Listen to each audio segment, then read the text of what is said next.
Hello, everyone. Welcome to the latest Invasive Mussel Collaborative webinar, Approaches to Watercraft Inspection and Decontamination Programs. My name is Erica Jensen, and I am with the Great Lakes Commission. And on behalf of the Invasive Mussel Collaborative, I want to thank you for participating in today's webinar. For those who are not familiar with the Invasive Mussel Collaborative, it is a group that was convened in 2015 to identify opportunities to advance scientifically sound technology for management and control of invasive dry-seeded mussels in order to produce measurable ecological and economic benefits.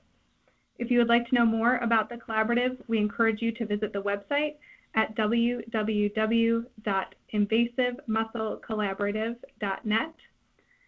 Today's webinar is part of an ongoing series hosted by the collaborative. The purpose of these webinars is to facilitate learning and information sharing on topics of common interest within the invasive mussel community. It will be recorded and archived along with past and future webinars on the collaborative's website. The focus of today's webinar is voluntary watercraft inspection and decontamination programs. It is a follow-up to an earlier inspection and decontamination webinar hosted this past July, which is available to view on our website. We are pleased to have representatives from Michigan State University Extension, University of Wisconsin Extension, New York Sea Grant, Wildlife Forever, and CD3 joining us today to share their experiences with these programs. For those of you that have participated in our previous webinars, you will notice that we have switched our webinar services to Skype. And while we always strive to minimize technological issues during these webinars, we apologize for any that may arise due to this transition. And with that in mind, I'd like to cover a few logistical items before we get to today's presentation. Audio for the webinar is automatically streamed through your computer speakers once you join the Skype event. You also have the option to dial into the webinar using a telephone, and to change your audio to a phone line, select Switch Audio to My Phone from the banner at the bottom of the screen and click Connect from the pop-up screen. A second pop-up screen will list the number to call into, as well as the conference ID to connect to the webinar. In order to minimize the potential for interruptions and background noise, we ask that all attendees remain on mute, both through your computer and on your phone if you're joining via phone. We will do our best to try to automatically mute everyone, but we could use your assistance to make sure that your phone lines are muted so that we don't get any background noise. We encourage and will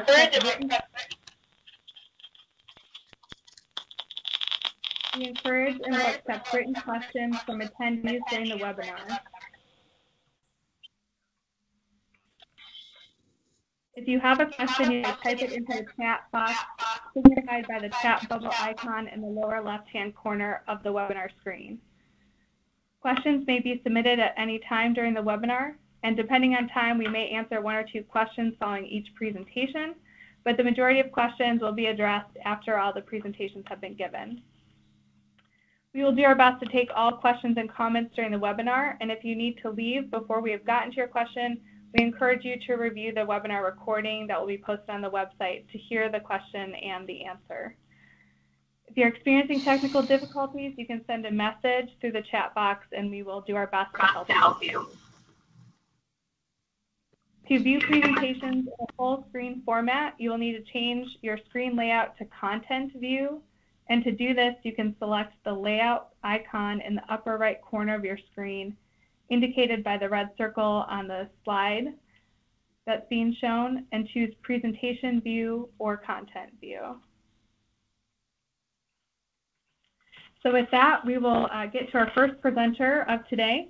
Our first presenter is Brittney Rogers. Brittney has been working with New York Sea Grant since 2013. She works with Watercraft Inspection Program partners around the state of New York, standardizing efforts and coordinating partnership opportunities for programs by providing trainings, workshops, and webinars, as well as program resources. She is also pursuing her master's degree at SUNY College of Environmental Science and Forestry, working with the IMAP Invasives team to create a certified trainers network to help serve the needs of the invasive species network by training and retraining instructors across the state. So with that, Brittney, we will hand off presenter status to you and get your line unmuted, and you should be ready to go.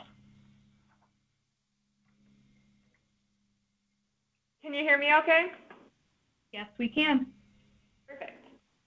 All right, so thank you everybody again for joining. And so just to give you a quick outline of what I'm going to talk about, I'll introduce you to New York Sea Grant for those of you around the area who might not be familiar with the Sea Grant programs, especially New York.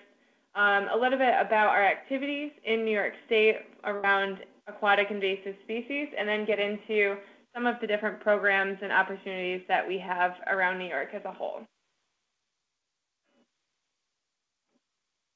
Okay, so New York Sea Grant was founded in 1971, and it's a statewide network of integrated research, education, and extension services.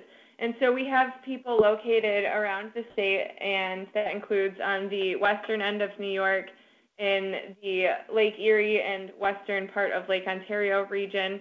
We have some of us, like myself, I'm in Newark, hosted at the Wayne County Cooperative Extension, kind of in the central region of New York, but we also cover much of the Great Lakes coastlines. We have a couple people in Oswego on the eastern end of Lake Ontario.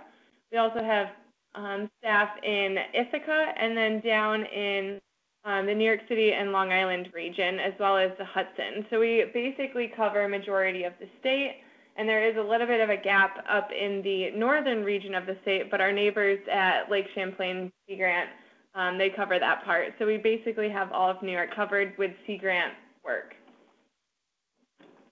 And so New York is a little bit unique among some of the other programs. So we do have over 7,600 freshwater lakes, and that adds up to 3,400 miles of varied coastline. But we are also the only state in the nation that borders both the Great Lakes and the ocean. And so we have a little bit of a different approach to much of the way that we have to manage invasive species and work with different partners.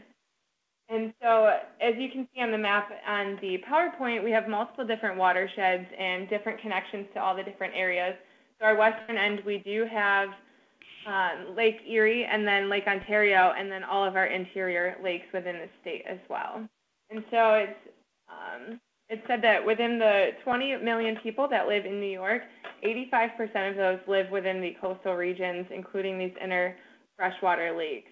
And so all of these ports along the coastline and the canal systems and the rivers are playing a really important role for our marinas and our trade, but then also our tourism and recreation and the contribution that they have to the economic and environmental sustainability as well. So just a brief history of aquatic invasive species, or just invasive species activities around the state as a whole. So in 2003, New York State created the Invasive Species Task Force. In 2005, the Partnerships for Regional Invasive Species Management were created, and so these are to help prevent and minimize the harm caused by invasive species in New York. And so they're intended to coordinate the efforts of managing the functions of invasive species, and also coordinating partnership efforts and recruiting and training volunteers around the state as a whole. And so just a couple other things to highlight. So in 2007, we do have an Invasive Species Advisory Committee, the New York State Invasive Species Research Institute, and then the IMAP Invasives Program, which is to map any invasive species locations, and that information is then pushed on to help with management efforts and awareness of where species are spreading. Two major funding years that you'll understand why they're so important. In 2012, there was a huge increase of Great Lakes Restoration Initiative funding in New York for watercraft inspection programming and invasive species efforts. And as well as in 2016, there was the Aquatic Invasive Species Spread Prevention Program, which was administered by New York State DEC. So this map, I'm going to scroll through a couple different images just to try to make people a little bit more aware of what watercraft inspection looks like in New York, and then I'll kind of get into the different programs that we have around the state and a little bit why we're different than some of the other states. And so this was the initial watercraft inspection programming started in the Adirondack region, and it kind of moved westward. So as I scroll through, So you see a little bit of an expansion through the Adirondack parks, and then also a little bit more south. And then this year was the big year. This is when we actually expanded to the Finger Lakes and reached the Great Lakes region. And so there are multiple different programs that actually have these launches. And so each of these dots are a launch where a steward was located on a different water body or a lake within the state. So again, another big expansion. And then even further, so now at this point we have the western end of New York covered through Lake Ontario and Lake Erie, and then also in the Finger Lakes, and we've expanded to a little bit more of the smaller lakes that didn't have coverage before. And so this is an even bigger extent of coverage. And then, so this is not including all of the stewards, but as you can see with this map, even including these black locations, this is a pretty good coverage around New York State, and we still have so many public launches that aren't covered, and there's also private launches where there are no stewards being there. So most of these launches include DEC, state parks, or public launches that are owned by different entities. So a little bit more about watercraft inspection programs in New York State. And so there are, as of 2017, we had over 200, almost 200 watercraft inspection stewards around the state. And so our programs are not ran by one entity, but they're operated by so many different partners around the state and organizations as well. And so we are getting a mass amount of inspections done. And so the stewards are out at the launches conducting voluntary inspections. And so in 2016, we had 120,000, just to kind of give a little bit of a perception of how much they're actually doing. And so these range, the stewards that are out there, the nearly 200 people, are ranged from high schoolers, or while they're in school still, or college-age students. But then we also have throughout all the ages, all the way up to people who are retired and just really care about their lakes that their lake associations are associated with. There are boat washing stations around the state, and there are also multiple decontamination units around the state, and I know that this is a little bit newer around New York, and so over the past couple of years, we've really started to see these decontamination units get put out there, and so these ones are doing the high pressure, hot water decontaminations of boats where they find the invasive species. Just a highlight of the importance for the programs in New York State. So this year alone, there was a boat that came in from out of state to, they were at a launch trying to get into the water, and one of the stewards stopped them to do the inspection. They agreed, and they actually found hydrilla, a large piece of hydrilla plant on the boat. And so that was a huge indicator that the stewards that are out there and the efforts that are out there this is why they're so important, is that they're making the awareness, they're spreading the awareness and finding these species. So funding for the program, so on average in New York, one steward costs upwards of $6,000 per season, and some programs are showing a cost of almost $10 per boat that's inspected. And so these are mostly for the launches that have a little bit fewer of the boats that are coming in and out, so they're not getting as high of numbers, but it just goes to show how important and essential funding is around New York State. In 2016, the state actually put forth an effort of $2.1 million from the New York State Environmental Protection Fund, and that funded 24 different projects. And so these projects included watercraft inspection-related information. And so that was either decontamination units being put into, installed, and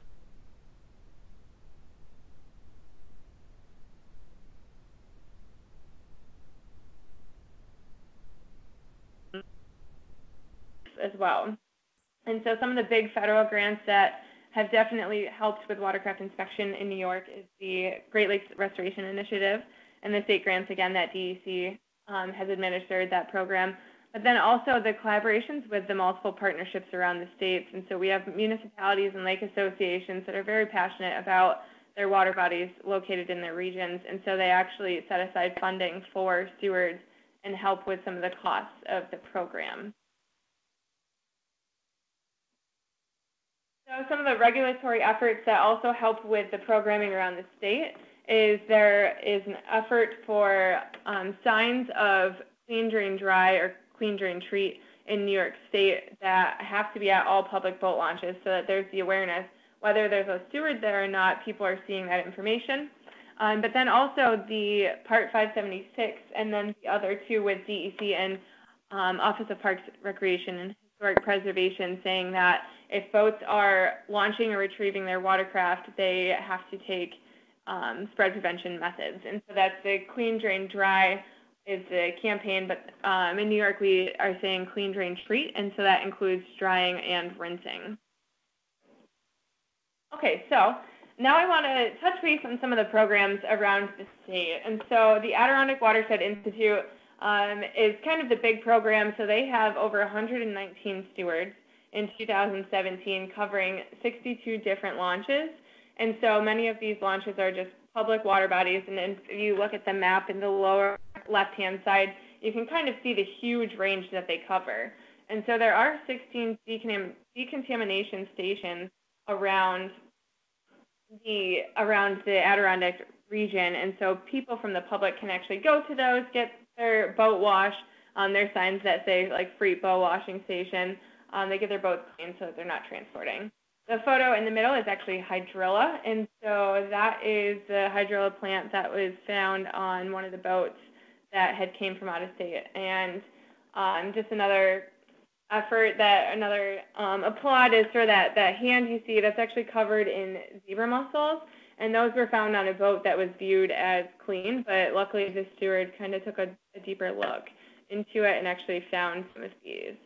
And so on the right hand side you can see this huge list of funding, and so there are multiple different agencies and organizations that partner for this. And so Paul Smith College and the Great Lakes Restoration Initiative, as well as DEC funding. Those are, the huge funders, but then also there's a list that you can see of the towns and the different lake associations that also provide funding for each of these programs. So another one to touch base on is the Finger Lakes Institute. So again, just catch your attention to that map in the lower left that kind of shows the region, the approximate region that they cover. And so they had 24 stewards in 2017, and this is their 6th season up and running. And they also have 17 different launches that they cover around the area. And so the Finger Lakes Institute definitely puts in a lot of effort because there are so many public launches around the Finger Lakes. And if anybody hasn't ever been to New York and is interested in the Finger Lakes, they are just beautiful lakes with so much opportunity around them and the huge tourism draws. So people come from all over for the Finger Lakes, as well as the Adirondack region. And so the New York State Parks is another one to cover. And so if you look down at the lower left map, it looks a little bit distorted, so it's not just a small circle. And so this program is unique is that it covers launches all the way up from the St. Lawrence down around New York State through Lake Ontario and into Erie on the western end, but they also have launch coverage in the Finger Lakes in the northern and southern parts of the Adirondack region. And so they have 2 decontamination stations, which are actually newer stations, and all of their funding comes through the Great Lakes Restoration Initiative. And so they've been up and running for a few years as well, and they hopefully will be continuing to expand further in the future and to get those newer launches that haven't been covered in the past. Okay, so then this is just to show the variety. So again, the Adirondack Watershed Institute, those stewards, there were 119 stewards for that program. This program I'm highlighting is the Hudson River Sloop Clearwater, and so this year they had 5 stewards total, and they covered 9 launches. So in reference to the Adirondacks, they had 119 stewards and over 60 launches. But then if you switch to this, there's twice as many launches as stewards. And so this program, they have expanded from much of the Hudson kind of reaching up to the Capital District, headed that direction at least. And so in the Hudson River, there is hydrilla, which is one of the biggest concerns in that region. And so they do a lot of efforts to reach the public and just kind of raise the awareness out in that area. And so part of the issues in New York is that there are multiple different programs around the state. And so this is the Lake George Park Commission. And so they actually have mandatory inspections. So the rest are voluntary. So if people don't want to talk to the stewards, they don't need to. They just do it because they understand what the stewards are for, and it only takes them a couple minutes. So for the Lake George Park Commission, it's a little bit different in the fact that they are mandatory, and they actually put these labels or seals on the boats so that when a boat gets inspected or decontaminated, if it needs to be, they put the seal on there, and then they can go to whatever launch they need to and launch into the water. And so this is a separate program from the other ones in the state. They do have New York State Environmental Protection Fund funding, but then they also include funding from local partnerships and municipalities around the state, around the lake as well. So just kind of reaching some of the huge programs, smaller programs, and then we do have the mandatory part, which is in the western region of the state on Lake George. And so all of the programs around the state have adopted the same messaging. So they adopted the National Stop Aquatic Hitchhikers campaign and also the Clean, Drain, Dry messaging. And so that really helps standardize the program so that when people do see a steward, whether they're traveling, wherever they're traveling in the state, they know exactly what the steward is there for. Also the images, so the boat launching into the water, the stop sign, all of that information really helps awareness and gets the program to be more effective. And so then some of the resources around New York that are open to the public, to anybody around. So we actually did write a Watercraft Inspection Steward Program Handbook, which is a guide for any newer programs or even older programs to refer to. And so this is everything that you would need to know to start a program, how to write the letters to get permission to be at launches, and there's information on trainings, all sorts of stuff in this handbook. And so then there's also standardized training and assistance that New York Sea Grant and the Finger Lakes Institute, or Hobart William Smith colleges, they provide for the state, as well as the Adirondack Watershed Institute. And so this includes steward training, program coordinator training and assistance, and creating resources for those programs. This year, I just wanted to highlight something a little bit different. And so this year was the first year that we're trying to get the programs on the same page. So we all have a standard set of questions that all the programs have used and asked. And so that's been kind of compiled into this Survey 123, which is part of ArcGIS. And that's being used, it was piloted around the state this year. And so we're kind of looking for what's going to happen in 2018 and see if we can expand the coverage, get a couple more programs involved in that, and see what we can do. And a big part of that was through the loaning of electronic devices from different organizations, including DEC, New York Natural Heritage Program, New York Sea Grant, and there's others who loaned out these electronic devices to collect the data, which can now be compiled into one system and then can be used by the rest of the state, and to kind of look at where boats are coming from, where they're going, and if there's invasive species on them and what species are being found. There's also tools and resources that have been developed that are open for the public to use, as well as recorded webinar series and different opportunities on New York Sea Grant's website as well. So with that, I'm going to let everybody else kind of take their spot on the floor, and then we'll be doing questions at the end. So if you want to take back over, I'm all set. Thank you guys so much for listening. Thank you, Brittney. We did get a couple of questions for you in the chat box, which you can take a look at, but we will be addressing them at the end after the other presenters have gone. Our next presenter is Joe Latimore. Dr. Latimore is an aquatic ecologist and outreach specialist in the Department of Fisheries and Wildlife at Michigan State University. Her work focuses on volunteer monitoring of Michigan streams and lakes, community-based approaches to watershed management, natural resources leadership development, and science communication, with a broad emphasis on aquatic invasive species.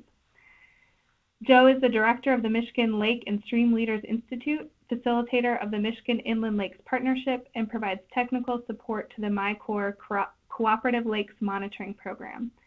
She has a bachelor's in biology from Albion College and a master's in biological sciences from the University of Notre Dame, and a PhD in fisheries and wildlife from Michigan State. So with that, Joe, you should be all set to present, and hopefully we have you off mute and you can go ahead.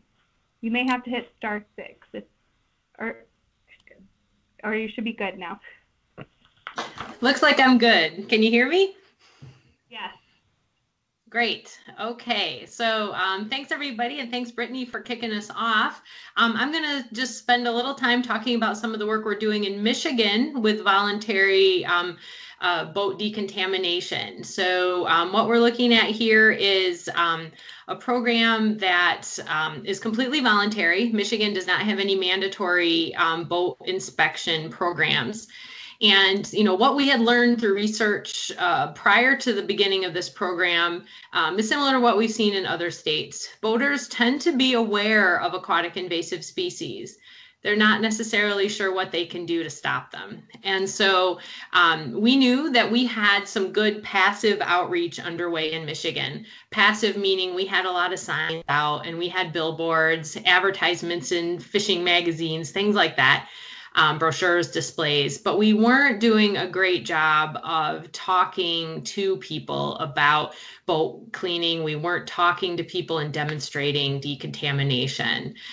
We wanted to do more active outreach where we were demonstrating those good practices, answering any questions people had, and showing people how they're part of a larger effort. That, if they're washing their boat and the next guy washes his boat, and if we're all washing our boats, we may be able to make a difference. So these are really framed as demonstrations, not necessarily inspections. We didn't have the authority to do inspections.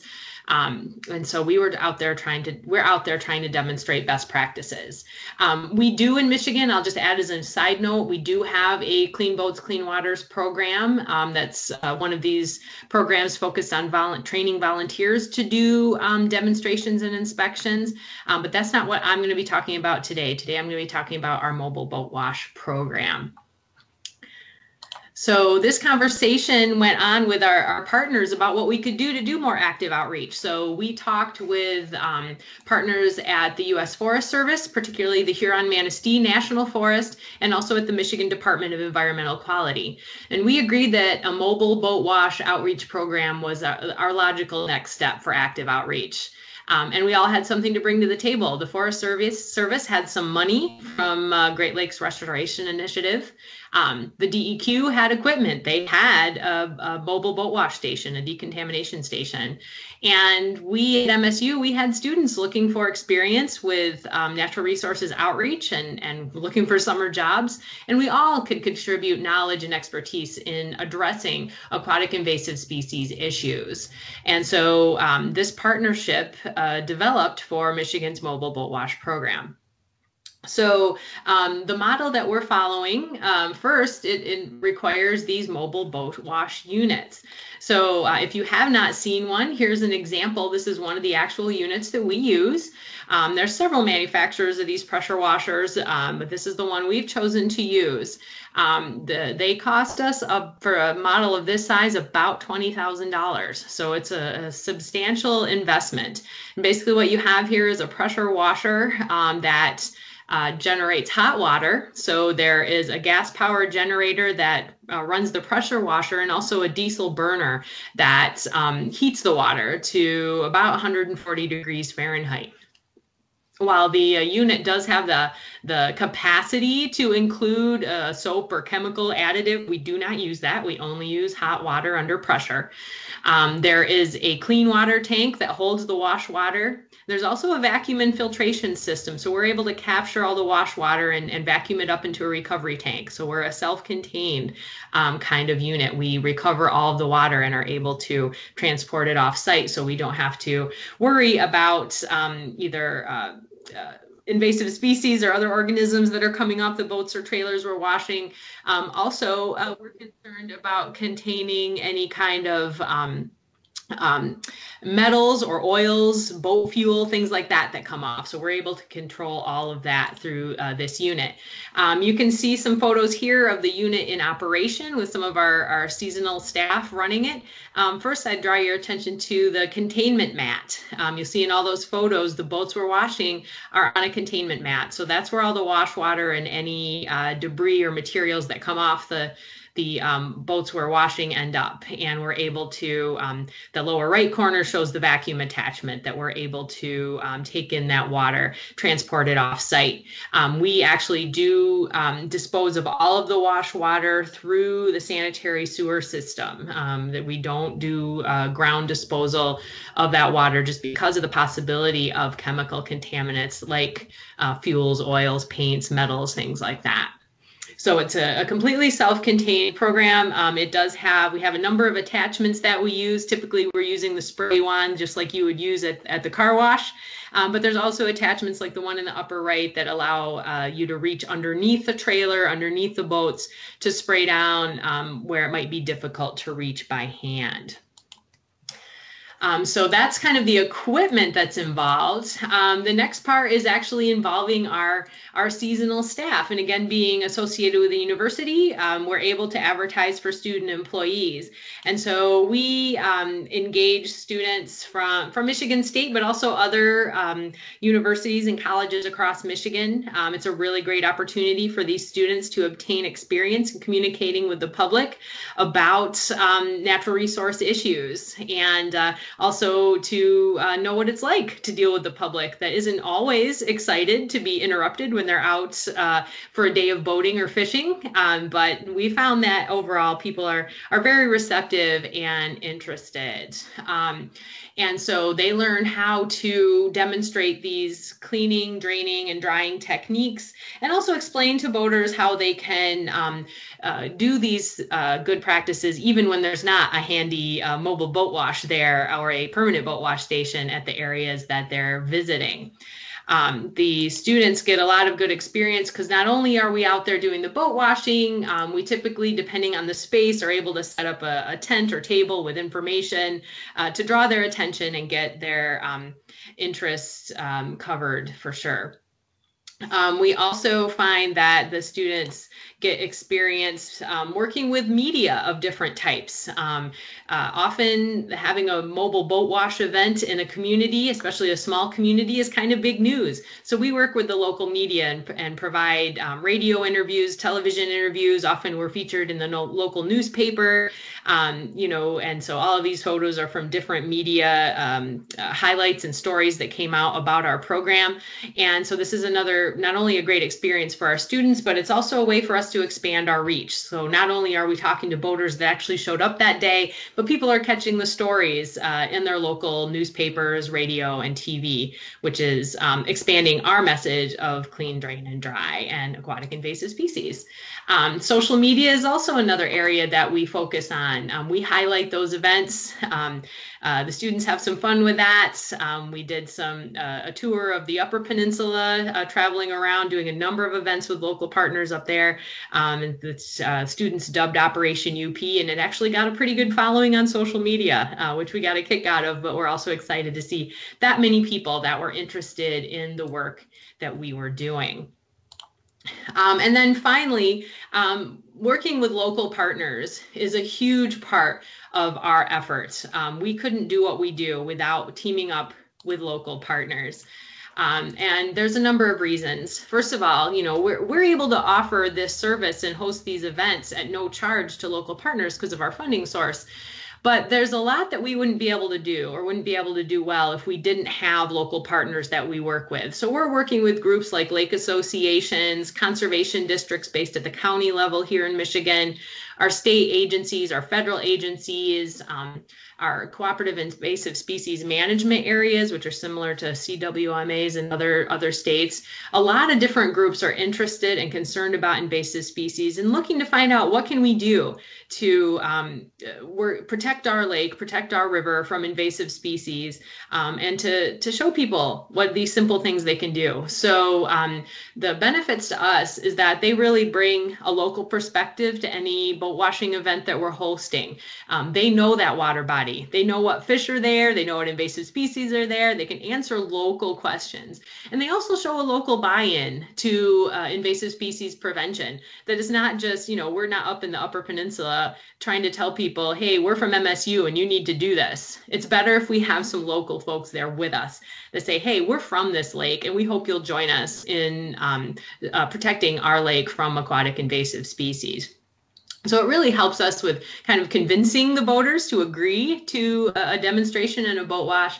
And then finally, they also help handle the local logistics, finding the best locations for setting up, getting the word out prior, connecting us with local media, and coordinating volunteers to help with the various events.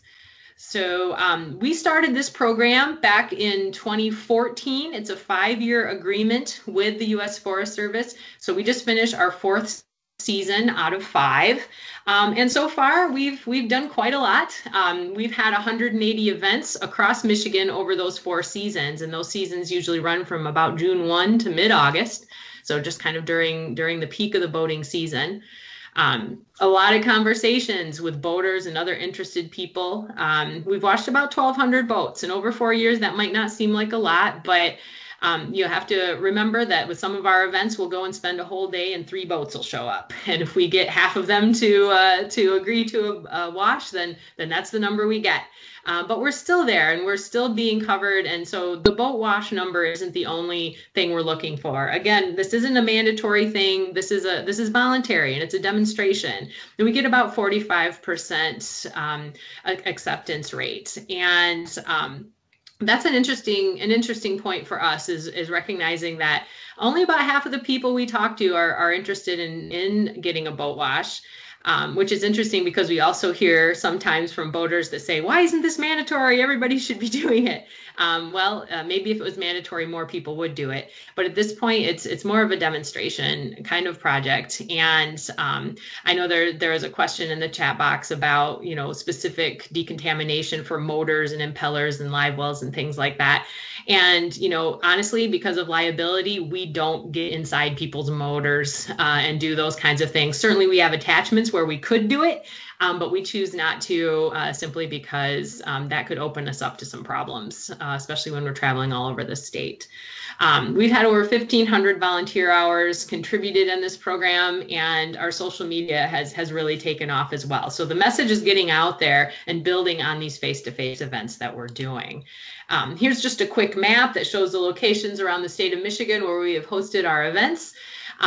We get all over. It's important to mention that we do have some more local mobile boat wash programs in the state, most of which are connected to the U.S. Forest Service. They've been very supportive of these kind of programs. And so those, for example, in the western part of the Upper Peninsula, you'll see we don't have any events over there. That's because there's a local program there that cover those events. And there's some other gaps in Michigan that are filled by other local programs. But if local programs can't do it, we're on the job. So, we don't just stick around Lansing. We cover the whole state from north to south and east to west. Now we have discovered, there's been a few other successes I wanted to mention right away. I've already mentioned the partnerships that we're really excited about. It's incredible at the end of the season when we kind of list our thank yous or our credits, the number of organizations that we're able to partner with. And when we first started this program in 2014, we had to work hard to spread the word about our program and to get people, other groups engaged with us. Now they're seeking us out. Already we're getting requests for events for next year, which is great. Some other successes that we found is that we're putting ourselves out of business in a few places. More and more communities are talking about putting in permanent boat wash stations. And, they bring us out to build local support for a permanent boat wash station. And so there's a few places we went in 2014 and 2015 that don't want us back anymore because they've installed a permanent station. They don't need us anymore. And we think that's a success. And then finally, we have support of other mobile boat wash programs. I mentioned that there's a few regional programs out there. And we help them from everything that we've learned over the years. As those programs come online, we can share with them things that we've learned. So that's an excellent success that we've found too. And then finally, a few opportunities, some things that challenges we've met or are still figuring out. Staff training, of course, is super important. And of course, we train the seasonal staff on aquatic invasive species, outreach techniques, and so forth. But of course, hauling a big trailer and driving a big truck is not a skill that every seasonal has when they come in. So we've definitely developed a training program on trailering and safety. And we've also added harassment training. Unfortunately, that's a reality of the work that we do. When we have students traveling around the state, some boaters are maybe a little, their behavior may not be as admirable as we would like. And so we've had cases of sexual harassment just about every year, but we train our students to deal with that too. It's never escalated into anything problematic beyond a few comments and that kind of thing, but it's important and it's something to think about. We do experience that occasionally, and we have found it really valuable to add training on how to manage those situations safely. Signage opportunities have been huge. We always note whether a boat launch has aquatic invasive species signage. They're supposed to, but they don't always. And so there was one region of the state that we discovered somehow had been missed completely by our DNR by putting their signs up. So we were able to deliver a load of 75 signs to get all those access sites signed this summer, which was a big success. We've had some interesting opportunities with cooperation from agency staff.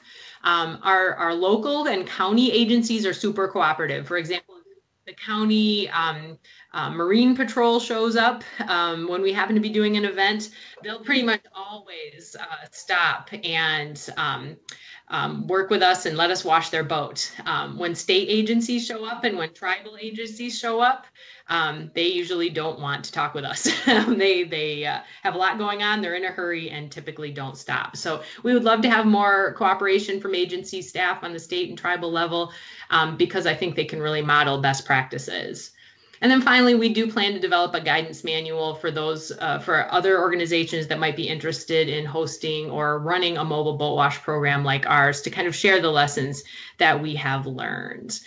We currently run, we own now 2 of these boat washing units, trailer units. So we have, so we hire 4 seasonals each year. So we have 2 staff in 1 unit, so we can be in 2 places at once. And that's the current size of our program. So with that, I don't want to take up any more time, throw my contact information back up there, and look forward to hearing from the remaining speakers. Thanks. Thanks, Joe. And we are getting more questions typed in, which we will hold to the end since we want to make sure we give all of our presenters a chance. So our next presenters are Ed Rudberg and Pat Conzemius. Dr. Rudberg is a partner at CD3. As the 3rd generation of his family in the boating industry, he has a passion for recreation and conservation. He has a PhD in natural resources science and management, which blended communication and psychological theory to catalyze individuals' adoption of conservation behaviors on lakes. As an entrepreneur of over a decade, he has developed numerous conservation-focused products, which grew to national distribution.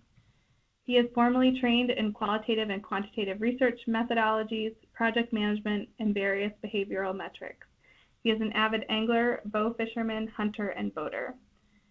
And joining him is Pat Conzemius. He is the Conservation Director for Wildlife Forever and leads the National Clean, Drain, Dry initiative. Through innovative marketing and grassroots community engagement, Pat has helped Wildlife Forever become a leader in invasive species prevention, outreach, and education.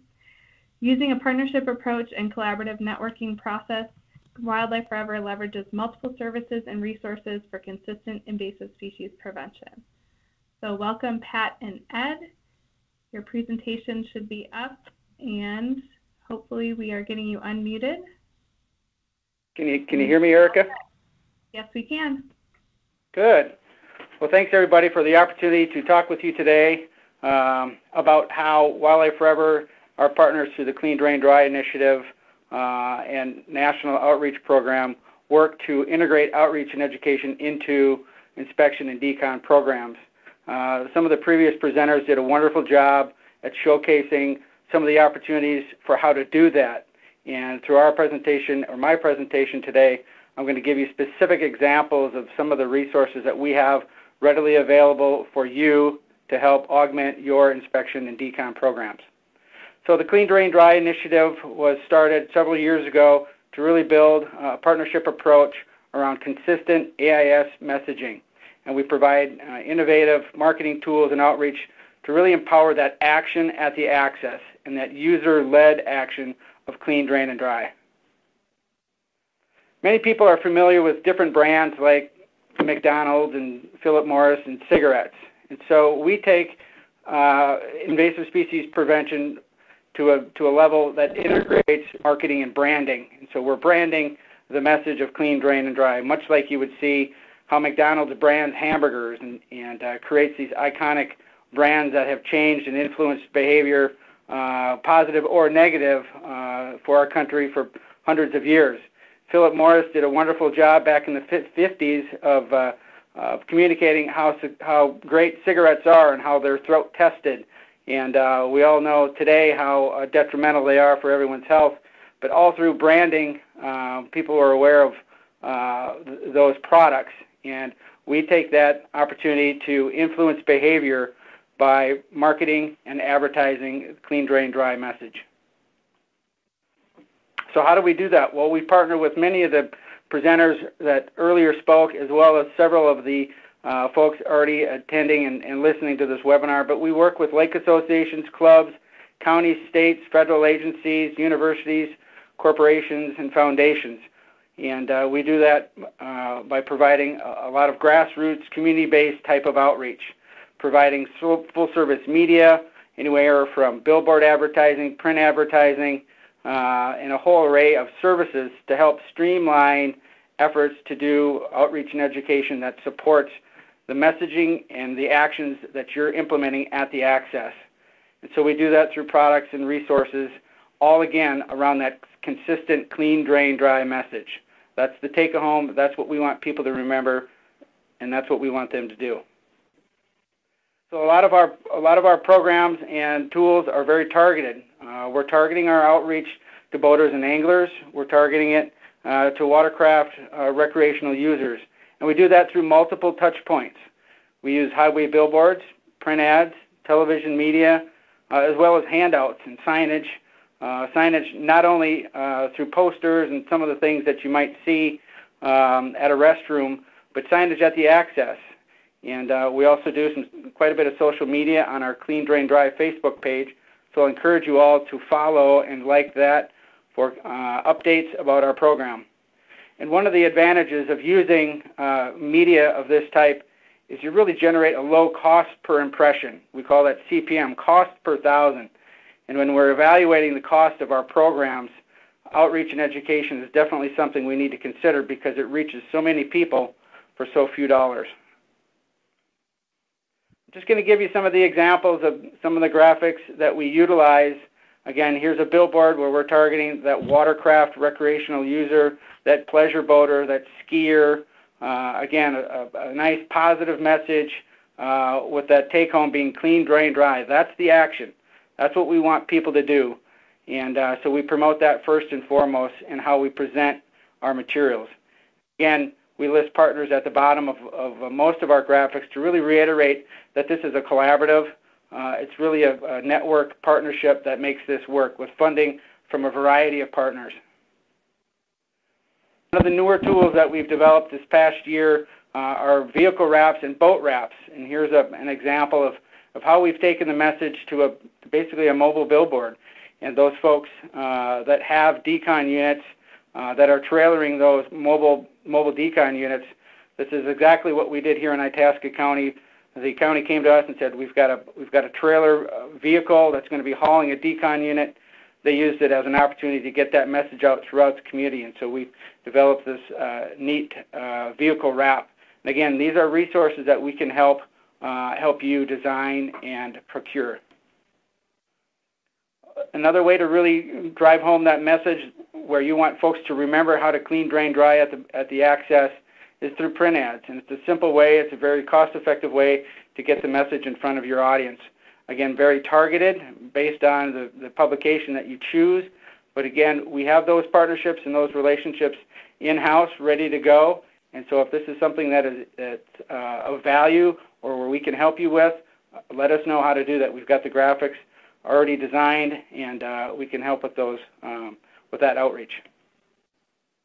Some other examples of the type of print media that we do through a variety of publications, primarily targeted to the western states. But again, targeted in that we're targeting specific users. We got fly anglers, spin cast anglers, but also those hikers and those recreationists that use ATVs, and that might be a hunter, or that might be just somebody who likes to trail ride using an ATV. But again, that clean, drain, dry reiterates that message on multiple touch points. We also do indoor signage and displays. This is an example of a display that we did at the International Airport here in Minneapolis. And again, it reaches a lot of eyeballs, millions of impressions a year by simply putting the message in front of a high volume traffic area. Again, it's a little less targeted in that anyone that passes by sees the message, but again, you're reaching a large volume of impressions and people passing by. A few more examples of the type of outreach tools that we provide. Icebox wraps, again, a neat, clean message, positive, and in a place where people are going to stop by and see it. Gas stations, people grab ice for their afternoon activities. It's a great medium to get that message out there. And also boat ramp signage. Through some great work done by Minnesota Sea Grant and some of the other Sea Grant states, we know that signage at accesses are the #1 ways people get their information about invasive species. So we created new, fresh designs that reiterate what we want folks to remember, that brand, clean, drain, dry, and created new signage, very positive, appealing, colorful. And these signs also incorporate our new Clean, Drain, Dry app, where if they scan the sign with our app, a video plays right on their phone, much like Pokemon Go. So it's another way, it's another medium to get the message in front of folks. Another tool that's been very, very popular and used fairly extensively is geofencing. And how it works is it's an advertisement that pops up on a mobile device user cell phone when they enter a geographical ring. So we've had many occasions here in Minnesota where we're targeting a specific access point. We can set a geographical boundary, maybe a mile, maybe a half a mile boundary around that access, where if anybody's on their cell phone and they're coming to that access, this pop-up ad displays on their phone. And it's also another engagement tool where they can select that, hit that ad, and go for more additional information. And that's the pop-up screen and the mobile web page that pops up on the right-hand side of your screen where they can learn more information, and there's videos and other educational opportunities. Oh, back one more. So here are some signage that we helped develop for some of our partners. Again, reiterating that clean, drain, dry message using clean, bright, colorful graphics and very pointed message for that action that we want folks to take. One of our newest opportunities and partnerships that we're developing here at Wildlife Forever is with our partners Ed and Mark Apfelbacher through the CD3 Watercraft cleaning station. And this is a very innovative device that's built right at the boat ramp, right at the access for user-led AIS prevention. So there's no need for trained watercraft inspectors. This station is permanent, and it provides all the necessary tools and educational messaging for people to do the right thing and to take those actions of clean, drain, and dry. By simply providing tools, we know and have seen, and Ed will get into this later in his presentation, we know folks are utilizing the tools to take that action. And so with that, I'm going to turn it over to Ed Rudberg from CD3. But again, we're here to help. Let's work together. This coming winter, we'll be unveiling a new product and services catalog. So feel free to reach us at Wildlife Forever. You can go to cleandraindry.org or also find us on Facebook at the Clean Drain Dry Initiative. So with that, thank you very much. Thanks much, Pat. As I have gone through my work and career, I call changing behavior a bit of a unicorn. Working at state agencies and nonprofits, that was often our goal, is to change behavior at that individual level to push conservation. So how do we get boaters then to execute the behaviors that Pat is queuing them up for, and you all are queuing them up for with that clean, drain, dry message. So I'll talk a little bit about the pilot that we ran this summer here in Minnesota, and talk about how we execute, those BMPs. So this is essentially my PhD distilled down to one slide here, but we're getting a lot of messaging for cleaning, draining, and drying. There's different state messages, and what that tends to do is cue up voters' behavior or a plan to act to do those behaviors that we're asking them to do. The issue is that, and what Joe noted, was that there's often not the behavior taking place. And that's for many reasons, whether it be too difficult, they don't know what to do, etc. So how do we get then over those behavioral barriers? Well, there's barriers to adoption in many of the different approaches that we're taking so far to combat AIS. One, on the pressure washer side, there's a high cost. It needs to be staffed, and you must have a water catchment. In addition, with staff inspections, there's ongoing costs. It's often difficult to recruit or manage staff. Alternatively, you have boat landings that do not have any resources. So at those, you just have lack of light, you may not be able to reach onto your boat, and just more generally, you don't have the tools to execute those BMPs that we're asking folks to do. So what we are looking to do in partnership with Wildlife Forever is really empower people to take the actions themselves. If you had someone over to your home, you would hope that they wouldn't walk through your living room with muddy boots. So what do? You give them a mat at your front door so they can clean their boots off. We're really trying to be that doormat at the water's edge, welcoming people in and out of those water resources. So our process was an iterative design. We had many stakeholders, which we included not only in Minnesota but nationally, which we were able to then to start off with this design, which admittedly was a little militant. It was largely a big garbage can, and really worked from that to our current design. And current design is what Pat showed you before. It has a series of different tools specifically made to execute cleaning, draining, and drying. So the wet dry vac, so you can dry out engine compartments, suck up any debris, etc., that might be in the boat. Blower to dry off any areas, dry out your lines, etc. A drain plug wrench, a marine brush, a reach tool so people don't have to get on their hands and knees and get under the boat. On top of having marine LED lights that show underneath the boat and then within the boat for low light conditions. One of the things that we have done is we really have a goal of making a smart machine.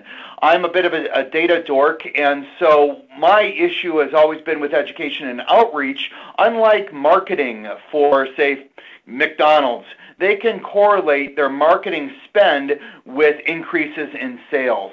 On the private or on the public side of things, when we're looking to change people's behavior for conservation, we often do not have the tools to actually measure those best management practices being executed, outside of putting someone out and watching people. So this tool is what's called IoT, Internet of Things Connected, which means we have sensors on every button, every tool, the lights. So whenever we have a use, that data is collected, pushed to the cloud, and allows resource managers then to start following and correlate their education and outreach with actual best management practices taking place. So this picture shows Bryant Lake, and it is a suburban lake. The launch is owned by a park district. You could see it was above curb. It was a retrofit, so it wasn't made specifically to have a cleaning station there, and really is focused on cleaning out. So to date, our cloud services show us that we have had over 3,800 total BMPs taking place. The top uses being at the brush, the reach tool, and surprisingly, the wrench. Another pilot location is outside of Duluth, Minnesota, so a more rural location. It is not above the curb, so we have pylons in there, and it allows for cleaning in and cleaning out. Again, it's a retrofit. The location is municipality owned. It's not as, because it's not a suburban lake, it has a little less uses at 885, with the vacuum, the brush, and the wrench being the top tools used. On Lake Minnetonka here in Minnesota, we have another station that's gone out that is piloting our solar technology for off-the-grid use. This is a highly suburban area and likely, a very, very busy launch. What we've found, it's again street height, it's a retrofit, you can clean it in or out. We've had 679 uses, with the top uses being the reach tool, the brush, and the compressed air. This is a little bit different site. Again, it's a suburban site. However, this was a total remodel of and redesign of their boat launch. And so they have used SOBA standards on how to have a pull-off specifically for cleaning aquatic invasive species or cleaning your boats to prevent the spread of aquatic invasive species.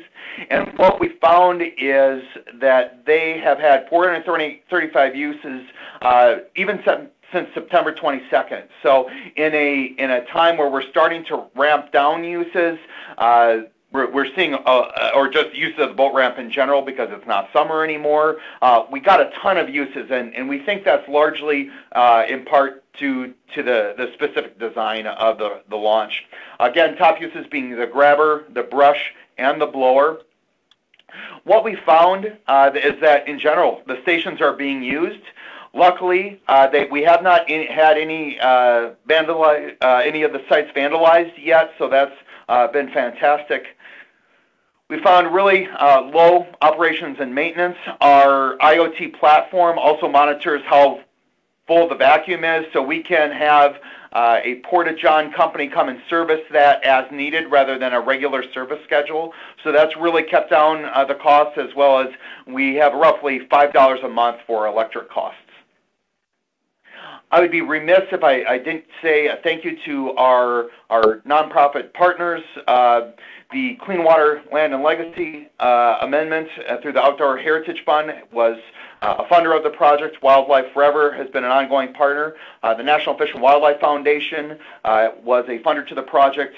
We had pilot sponsors at the Three Rivers Park District, St. Louis County, Hennepin County, and the City of Eden Prairie. And then we've received public support through the Minnesota Pollution Control Agency. The Minnesota DNR has been a key partner at the whole. Texas Park and Wildlife, and Doug Jensen, who I believe is on this call today at Sea Grant, has been a great resource. So I'll end that with providing my contact information, and feel free to reach out, certainly, if you have any additional questions. And I will turn over the presentation back to everyone else. Thanks, Pat and Ed. And thanks to everybody who's submitting questions. I'll ask you to just hold on with us a little bit longer so we can have our final presenter provide their presentation, and then we promise to get to those questions. So our final presenter is Erin McFarlane. Since 2007, Erin has worked for the University of Wisconsin Extension Lakes program as the statewide Clean Boats, Clean Waters educator. She supports the Clean Boats, Clean Waters Watercraft inspection program and helps coordinate watercraft inspection efforts across the state. So Erin, we should be transferring over to you presenter status and getting you off mute, and then you should be ready to go. Thanks, Cecilia. Can you hear me okay? Yes, we can hear you. Perfect. Hi, everyone. I really appreciate the chance to talk with you all about Wisconsin's Watercraft Inspection Program today, known as Clean Boats, Clean Waters. It's really a major element of our aquatic invasive species program. It's the most cost-effective prevention and containment tool that we have in the state at this point. So look forward to hearing your questions later after I share some information with you all. I wanted to mention the Wisconsin Lakes Partnership before I talk more about our Clean Boats, Clean Waters program. It's thanks to this partnership that our watercraft inspection program exists. This partnership's been around for quite a while, originated back in the early 1970s. And it was unique when it first started. As you can see from the screen, our members include the Wisconsin Department of Natural Resources, which kind of represented the science and research aspect. UW Extension was the education and outreach arm. And then we have a citizen advocacy group, Wisconsin Association of Lakes. Now, our partnership has expanded much beyond that now, and we even have our own AIS partnership. But I like to mention this element because it is thanks to this partnership that we were able to get to where we are today. So water is a really valuable resource in a lot of places, and in Wisconsin, it's no exception. We're very fortunate to have many, many lakes. We have many millions of acres of wetlands, just lots of water in general. And all of us are aware of the challenge that can present when we talk about aquatic invasive species today. Just to give you a general idea, we track more than 30 different aquatic invasive species in the state now. Many of the common species for us might be similar to the ones that you're encountering in your states. And it's still our primary goal is to prevent the spread of aquatic invasives and to make sure that we're keeping them to where they're currently at right now. So the story of Wisconsin's Clean Boats, Clean Waters program actually begins with this aquatic plant. And when I'm giving a presentation in person, I like to ask people what plant this is. But since we're talking our webinar today, as you might be able to guess, this is Eurasian water milfoil. And some students, quite young students, middle school students up in northern Wisconsin, noticed that this plant was growing in an odd way and creating a carpet across their lakes and really affecting how people in the area could utilize the lakes. And this was back in 2002. The students were looking for a sort of science project, and when they learned more about the plant and that it was not something that was from Wisconsin and easily spread by people enjoying the lake, they applied for some funding from the Christopher Columbus Foundation, and they were able to create sort of these small educational packets or boxes. They put some aquascopes in there. They wanted to make a brochure about Eurasian water milfoil, and they wanted to be able to tell boaters and anglers and the people enjoying the lake what they could do to make sure they weren't helping spread this plant. And they called themselves the Milfoil Masters, and they caught the attention of quite a few people in the area. Because we have so many lakes in Wisconsin, we also have a lot of lake organizations, lake associations, lake districts. And so the lake groups in their area really loved this idea, and they asked if they could do this at their boat landings. And it eventually caught the attention of the state also. And the Department of Natural Resources adopted the program in 2004 and renamed it Clean Boats, Clean Waters. So we definitely have a grassroots start to our watercraft inspection program. So as it exists now, we've trained several thousand people since the beginning of the program in 2004. Exact numbers are to be determined, and I'll talk about that challenge later. But pretty much what we do is we want to train folks who are living around their lakes, primary groups being members of lake organizations, but we do work with other groups of people, and we want them to be able to take action at their local boat landings to share information about aquatic invasive species with folks, how they're being spread, and also making sure that they help people take some prevention steps. When I joined the program in 2007, this involved me traveling to a lot of different places in the state conducting trainings, and I had a few folks known as AIS coordinators, pretty much AIS staff that were based in counties or regional areas to help conduct these trainings. And things have really changed since then. In the last 10 years, we've had an increase in the number of local staff that we can work with. And so a lot of those folks are conducting the trainings and supporting the inspectors that we have today, too, in addition to myself. And so we do work with a variety of different groups, and I apologize. There we go.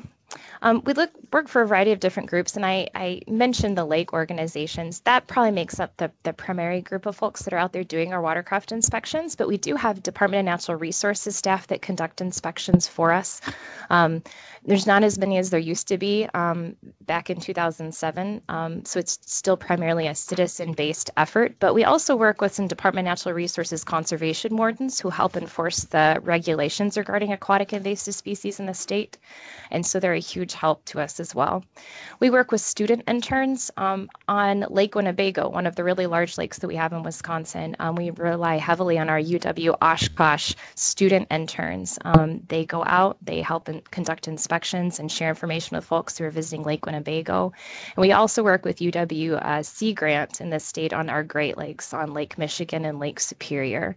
The Great Lakes are very much an area that we would like to see more inspections take place on because we have fewer lake groups working there, and it's definitely they have a high level of aquatic invasives available that could come into Wisconsin. And then fourth, we just have some general community groups that we've conducted trainings and have inspectors who are part of Boy Scouts, Girl Scouts, church youth groups, and other groups like that. So again, very much a citizen-based inspection effort. And just to give you an idea of what our inspectors actually do at the landing, again, our primary goal is to help boaters and anglers and people visiting the water understand why we are wanting to take some prevention steps. So in many cases, because our program's been around for quite a while, people are aware of aquatic invasive species, but it's not uncommon for inspectors to talk to people who are just unaware of why we need to make sure we're taking certain steps. We also encourage our inspectors to help folks become active in taking the steps. And then the third part, which I always refer to as the less fun part, but unfortunately very important, is that we also ask our inspectors to collect some data about their efforts. We would like to know how many people they talk to, the boats that are inspected, and we want to pool that data. So again, we know where our efforts are and we can report that information to legislators. And this probably isn't a surprising list of prevention steps to see. In Wisconsin, we word things a little bit differently. Our primary prevention steps are inspect, remove, and drain. So this is what our inspectors emphasize with folks. Our watercraft inspection data sheet that our inspectors use at the boat landing has changed off and on over the years. And for the last 4 or 5 years, it's had some just primarily focused on making sure our inspectors feel comfortable sharing this message and having an interactive conversation with the boaters and anglers. We want to make sure people leave the boat landing understanding why these steps are important and why it would be important for them to take them even when an inspector isn't present.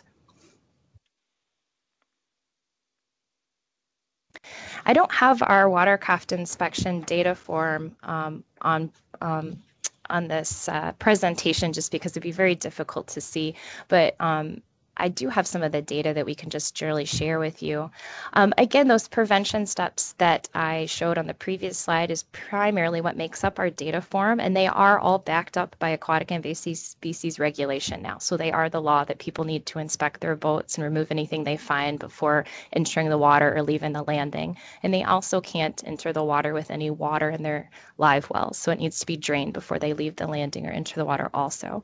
And so our inspectors record information about the people that they talk with. One of the questions that our inspectors ask is, have you been to a different water body in the past 5 days? And if yes, where was it?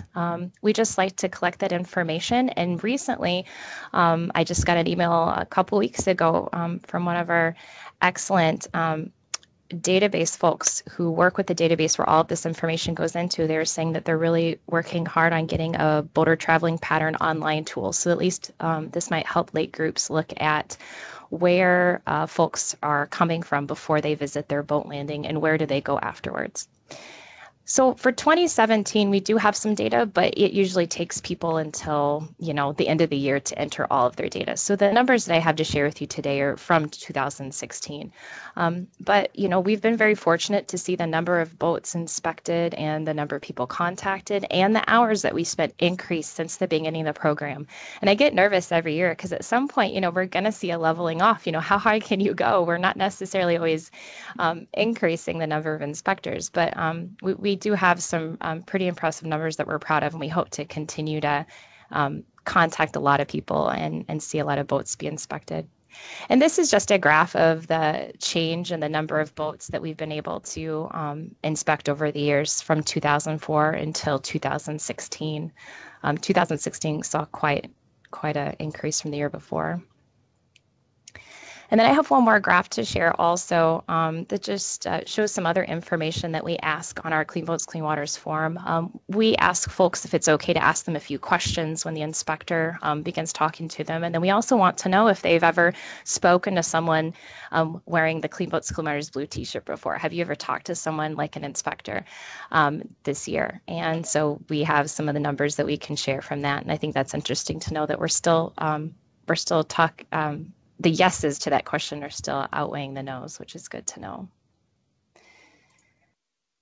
And I was thinking before this presentation about what has made our Clean Boats, Clean Waters program successful. And that answer might vary depending on who you ask the question of. But I think Joe mentioned earlier that she's seen it's been very helpful to have local partners on board with their inspection program and to communicate with the citizens and the people who are doing the inspections. And we have definitely found that to be true. I think what makes our program work in the state is that we have support from our Aquatic Invasive Species Partnership. It's not just UW Extension or Department of Natural Resources here. It's a multifaceted partnership. We have many, many local partners with counties, tribes.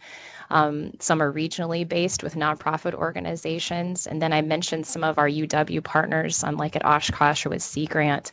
And without these people's help, I really don't feel like we would be as successful. When I have a citizen call me who's interested in getting involved in Clean Boats, Clean Waters, it is always useful if there's a local partner who knows their county and location even better than I do, since I cover the state. And so I think the ability of these AIS partners to get to know their citizens and maintain those relationships with the lake group and the people in their area over time is really important and what helps the program work well. The other element, and I don't know if we're just lucky in Wisconsin, but we've got some really passionate citizens who continuously want to get active in Clean Boats, Clean Waters. Very rarely do we need to advertise for trainings. In most cases, I get calls from people wanting to make sure to protect their lake from aquatic invasive species, and they want to prevent anything from coming in. Or I have people who are really concerned about having another invasive come in, and they want to make sure to keep what they have in their lake and not share it and not see other things come further. So we're very fortunate to have citizens who year after year are committed to watercraft inspection through Clean Boats, Clean Waters. It also doesn't hurt that we have some grant funding available. It's what supports many of our local partners, our AIS coordinators, and also we have grant funding that can help fund some watercraft inspection programs for our citizen groups. It's not a tremendous amount of money, but it's something that would help them get things started. And again, without the long-term commitment of our larger lakes partnership, I really don't know that our Clean Boats, Clean Waters program would be where it was, where it is today.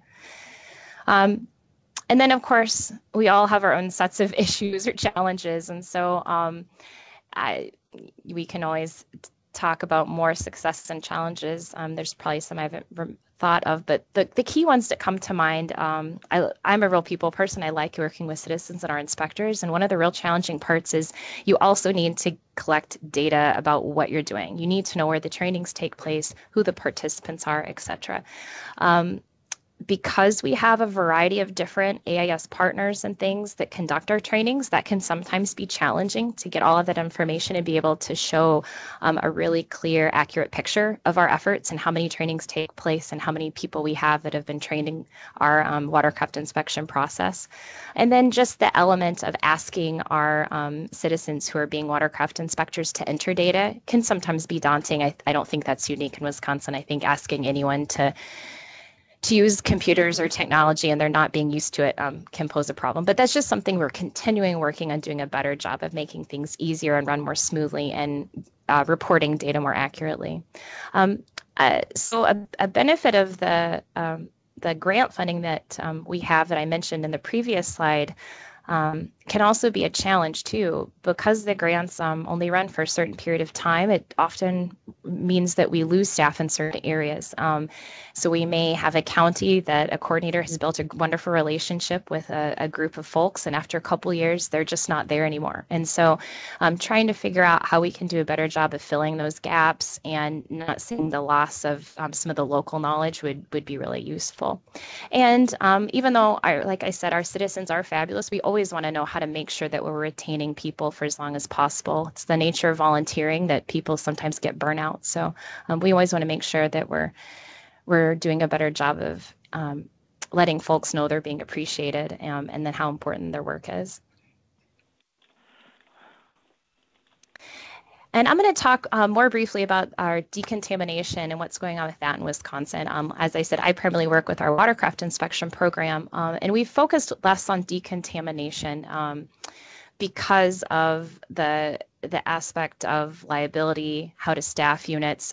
It has been complicated. We have had a lot of interest from citizens and various groups. We just haven't figured out how to work through some of the challenges that it faces. But what we do know, the Department of Natural Resources owns 3 portable decontamination units, hot water, high pressure, but primarily they're used for special events, outreach events, things like that. They'll take them to fishing tournaments.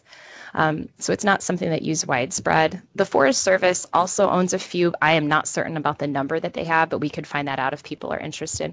And we do not have very many landings that have any sort of boat wash facility.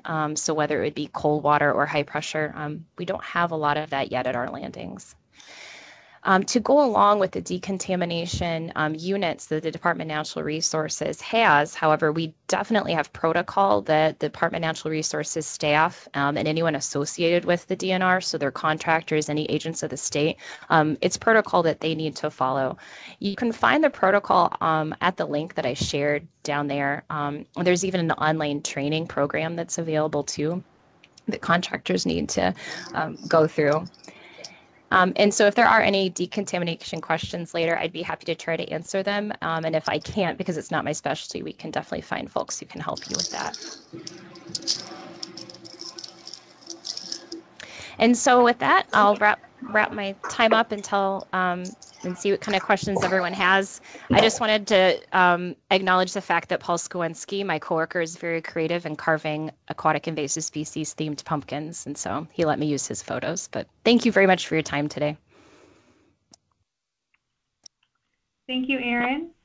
And that concludes our presentations for today. So we're now going to move on to answering those questions that you've been submitting throughout. And as a reminder, if other questions come up, you can continue to use the chat box to submit those. So if I could ask all of our speakers to unmute themselves, we have questions for all of you. But we're going to start back at the beginning with Brittney. And so, Brittney, are you back with us? Yeah, can you hear me? Yes. Perfect. So our first question for you is how many inspections were completed last year and how many decontaminations? Yeah, so for 2016, there were over 120,000 inspections around the state, and that we believe reached over 140,000 people. I think that our 2017-2018 data will be more accurate on those exact numbers as we continue to include other programs in this Survey 123 pilot program that's been going on. For the decontaminations, I don't have exact numbers for those, but I know that the Lake George Commission, our mandatory program for Lake George, they did 1,900 decontaminations, but then also Adirondack Watershed Institute did over 1,000. And so there's other units around the state that isn't just included in those. But. Thanks. And we have one more question for you, and that is, how were you able to implement legal mandatory inspections of watercraft? Yeah, so most of the programs around the state are voluntary, but the Lake George Park Commission that I highlighted is mandatory. And so they actually went under, I think, a 2-year program where they studied ideas and alternatives for prevention of invasive species. And it was a very public process, including dozens of meetings with the public I know that they ended up voting on the prevention method for mandatory programs, and they went through a pilot program, and it was put into effect, and that's, I think, been going on since either 2013 or maybe 2014 at the latest. If someone's interested in more information on that, though, the website, I believe, is algaeboatinspections.com, or if you search Lake George Park Commission boat inspections, you should get the results for that. Thanks, Brittney. And I'll also mention that we had somebody from Lake George on the webinar we held back in July. So I would encourage people, if they weren't able to view that webinar, to go back and take a look at that as well. Our next set of questions are for Joe. Joe, are you back off mute? I am now. Thank you. So over the 4 years and 1,200 boats, what maintenance has had to go into the mobile wash system? We've been really happy with these systems in that the maintenance has been really low. Oil changes, changing out the filters that we use for recovery of the wash water, but that's just your everyday maintenance, you know, tightening the hubs, that kind of thing. So they've been really low maintenance, knock on wood. We've been really happy with them. I would say maybe a couple of leaky gaskets that we've had to replace, but overall the mechanics have been really low maintenance for us. I mean, honestly, the number of hours that the machines are running are pretty low every year compared to someone who owns a pressure washing business. Thanks. And then the next question is, are you aware of any insurance companies that are prepared to cover the potential liability of decontamination procedures? Nope. So our next question is, do the permanent wash stations supply high pressure and hot water like the mobile wash station? The permanent stations we have here in Michigan, some of them are just high pressure with no heat. Some of them do have heat. So it varies per the design of each individual site. They've all been developed pretty independently. And I have 2 more questions for you, Joe. How would you weigh the impact of the earned media versus the actual number of watercraft decontaminated? And have you tracked your earned media and perhaps the placement rate for the events? Great question. The earned media, I would say, is greater than the impact from the actual boat washing demonstrations. We get a lot of input from people who have heard about our program or have seen it remotely, either through the media or have heard about it, versus the actual value of the washing of an individual boat. And so I would say that the earned media beyond actual doing a single boat wash is much greater. And so while we love to choose to do events where we know we'll get good media coverage, we also don't turn away interested community partners who want to work with us. The one thing that we use to sometimes weed out a request is if the boat launch is simply too small, such that if we set up our equipment, we may actually impede people's access to the launch because there's just not enough room to get boats in and out. And we've had a couple cases where we didn't know that was going to happen. We showed up and we realized there was really no room for the unit. That's been a bigger determinant of where we don't go. So this next question relates to, I think, what you just touched on about the impact of the media. So the next question is, you mentioned that you're sometimes in a situation of washing very few boats in a day. So how do you address the cost benefit of low rates of boat washing? And do you try to target busier boat launches?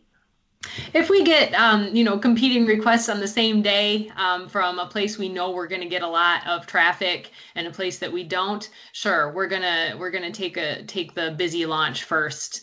But there's also a problem on the other side. If the launch is super busy, we don't want to slow down people's process of getting in and out of the lake. We want to avoid the perception that we are a nuisance or an unwanted feature at a boat access site. So while we do events over the 4th of July weekend, for example, in those cases, we won't choose the busiest place just because we don't want to be in a place where people are upset that we're there and irritated with us. But yeah, certainly it happens where we'll spend a lot of big expense, time and money to get and wash very few boats. Sometimes that's weather, sometimes that's other features though. And so at this point we have the capacity to do it. So we want to collaborate with as many local partners as we can, regardless of how busy that launch might be that day. Thanks. So I'm going to move on to a couple of questions for Ed and Pat, but Joe and Brittney, hang on because we have a set of questions we're going to pose to the group at the end. So don't leave us yet. So this question is for Ed and Pat. How does the cost of the geofence advertising compare to some of your more traditional advertising methods? And where does the advertisement pop up? Where does it come up? On a Google ad, YouTube, or web browser? How does that work? Yeah, thanks, Tim. Good question.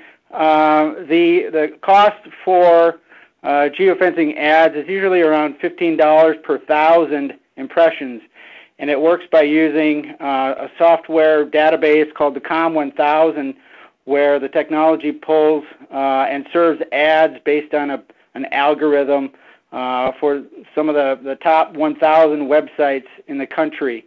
And so that list varies by participation, but it typically, could include weather.com, cabela's.com, walmart.com, some of those really high-profile websites that folks use. And they have to be on that website or a particular app. I believe it's also app-driven, so they have to be on that site. And once they enter that geographical boundary that you pre-set up, then they're served that pop-up ad. So there's a variety of ways they could get there. Another really neat thing that's coming online is advertising through streaming. More and more people are ditching cable TV, network TV, and streaming via like Netflix and some of the other services.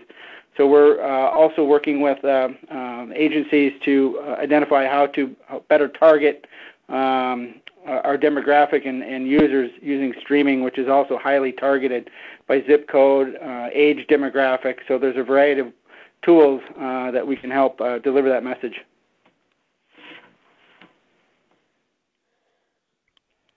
Thanks, Pat. And one more question for both of you. Can you tell us about the costs associated with the wash stations? Sure. All said and done with delivery, the pad, electrical hookup, and then the technology costs are installed and delivered about $25,000.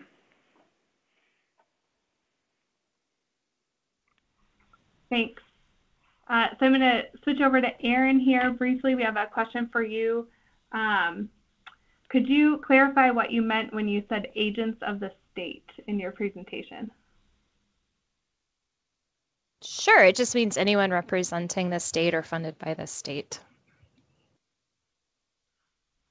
Thanks. Yep. And then we have a series of questions here that will open it up to the group. So just feel free to jump in if you have an answer you'd like to contribute. And we're a little bit over time, so I also want to mention that some of the questions that were asked were already answered by our speakers within the chat box. So if you don't hear a question, we would encourage you to go back and review that chat box because it may have already been answered there. So thank you for that. So the first question for all the speakers, how did the mobile boat wash units clean, decontaminate the inside of a motor, for example, the water pumps or propeller, where water is used to cool the boat motor? This is Joe. We do, on our mobile boat wash units in Michigan, we have attachments for actually going inside of motors to spray them down, to attach to live well outlets and spray them down and so forth. However, we avoid using them because of concern for liability. There's a higher chance of us causing damage to that those people's equipment by using those attachments, and so we've chosen, because we're out there for demonstration purposes, to not use those. But we certainly talk to people about how they can do it themselves. And this is Ed with CD3, we offer a educational platform, which is stopais.com, which walks users specifically how to take actions themselves, whether it be the impeller coming out or the best management practices for lowering your engine, and we do our best to cover it with education and then the tools. And I'll throw the website up on the chat.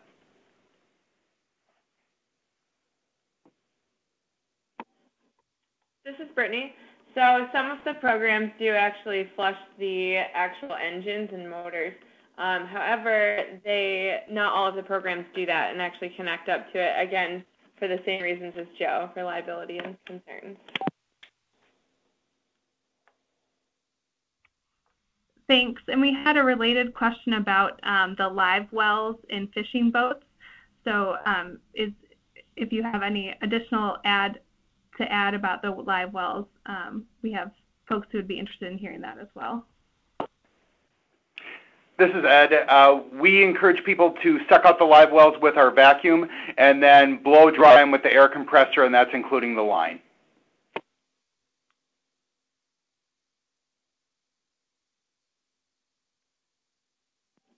This is Brittney. So to speak on live wells in New York, it's actually mandatory for people to clean out their live wells and drain their live wells in the state before they leave the launches. And so part of that, if there is a decontamination unit at the launch, they can rinse it out for the boats.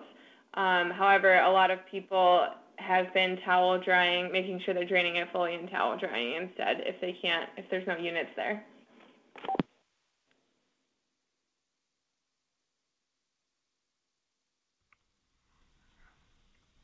Thanks. And so our next question for the decontamination standards, decontamination stations, one of our attendees wanted to know if there were any common standards for those stations.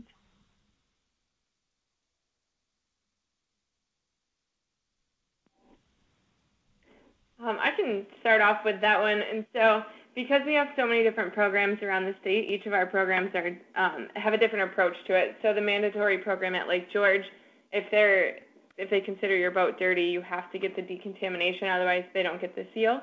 For Adirondack Watershed Institute, I know some of their stations are located on the side of the highway, and so they have signs out that just say free boat wash, and so that really targets a lot of people driving up through, and they'll stop to do that and then get the educational information as well. But then some of the other voluntary efforts, they can suggest a decontamination with the high pressure and or hot water, but as being voluntary, the people don't actually have to follow through with that. And so I think that if somebody is interested in more of the standards and more information about specific programs, again, that algaeboatinspections.com, but then also the Adirondack Watershed Institute has a site, and it's adkwatershed.org, and I can put both of those links into the chat box.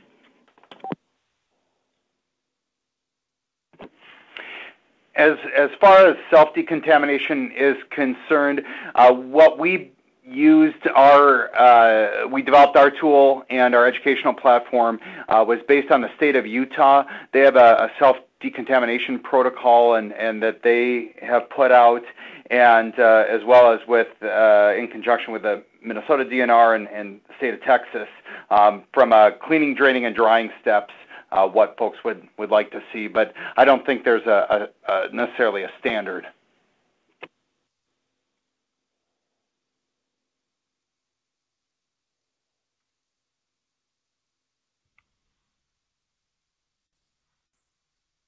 All right, thank you both. Our next question, and we're just going to take two more, and then we're going to wrap up because we're about 10 minutes longer than we said we would be. So we'll take two more questions, and then we'll encourage folks to follow up with the speakers directly if you have additional questions. So our next one is, and this is for, I think, any of our speakers in your state, could mandatory boat inspections be done in your state? And I would just open it up if you have any perspectives on that, and recognize that you may not be the right people to answer that question.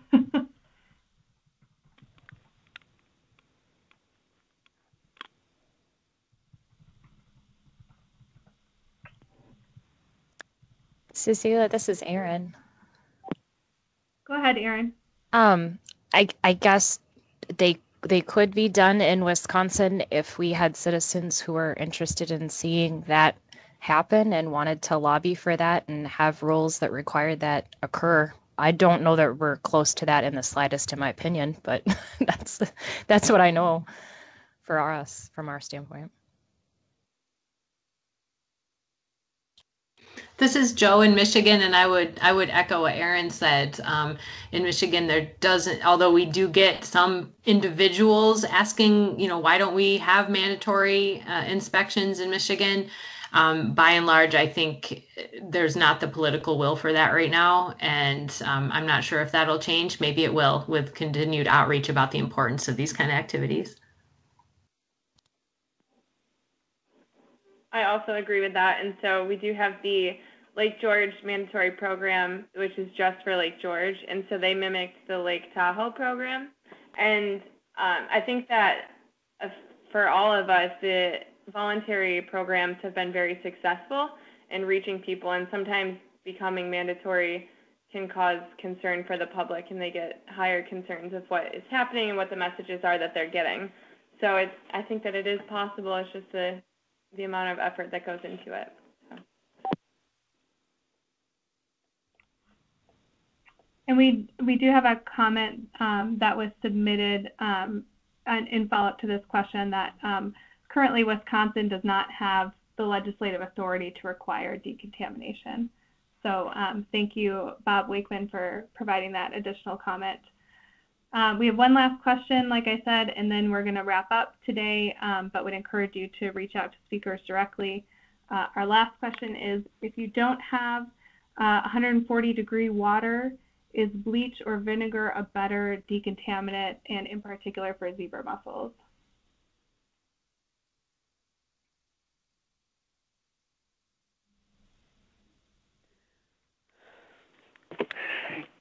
This is Ed. When it comes to zebra mussels, it's a Belger versus adult question. So adults are most often moved on things like plants and vegetation and things that fall into your boat if you're a day user. Obviously, that's not the case if the boat's been sitting in the water. If it's been sitting in the water and it's crusted, you're looking at dry docking or doing the hot water decon. I can't think of a solution that's going to address that.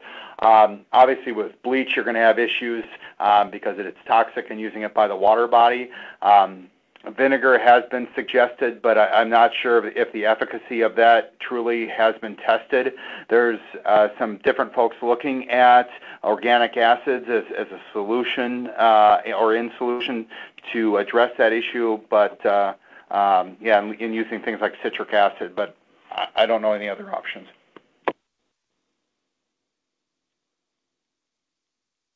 Hi, Cecilia and everyone. This is Erin again. Wisconsin put together a really great document that outlines the different aquatic invasives that we deal with, and then based on research and findings in scientific papers, what different types of disinfection techniques are best and most effective for those.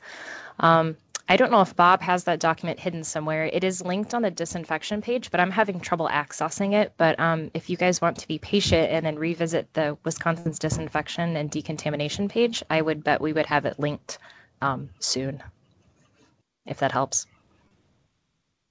Erin, we also have that Wisconsin guide linked to from the Invasive Mussel Collaborative website. So there is a link if they go to the decontamination page on the Mussel Collaborative website to your Wisconsin guide. And we've also put together a summary document on the Mussel Collaborative website of different decontamination methods and their effectiveness. Perfect. Thank you. So with that, I'd like to thank everybody who participated in the webinar today. As a reminder, we will post the recording on the Muscle Collaborative website in the next couple of days. If you have follow-up questions or comments, you can direct them to us at the Great Lakes Commission, or you can contact one of our speakers directly. In addition, we will, after we hang up the line, we will leave the Skype window open for a little bit if you need to scroll back through that chat box to look for specific information or those links that were added. We will leave that up for a little bit after we close the line here, and we'll also copy those links and put them on with where the recording is posted on the Muscle Collaborative website. So we'll link to all those resources from the website as well. And I think we just have one more thing. Brittney, if you're still with us, I believe for those attendees who are very interested in this topic, New York is going to be hosting a webinar series, and Brittney, you were just going to mention that briefly before we wrap up today. Yeah, thank you so much. So New York Sea Grant is hosting a webinar series about watercraft inspection programming, which is very relatable to New York, but if anybody else is interested, you are more than welcome to join us. So we're talking about there's 4 weeks straight. There's the first 3 Thursdays and then a Friday. And so the topics vary from New York State regulations and legislation to some conversations more in depth about programs that I actually did not mention today. And then also we have research being presented about a New York State modeling approach to predicting aquatic invasions in the Adirondacks. And so if you are interested in that, the registration is open, and I'll just post a link right in the chat box, and it's NYSEAGRANT, NewYorkSeaGrant.org/watercraft inspection. And thank you again for the opportunity to present today and to announce the webinar series. Thank you, and thanks once again to all of our speakers. We very much enjoyed your presentation and appreciate your time. And with that, we will end the webinar for today. Thank you.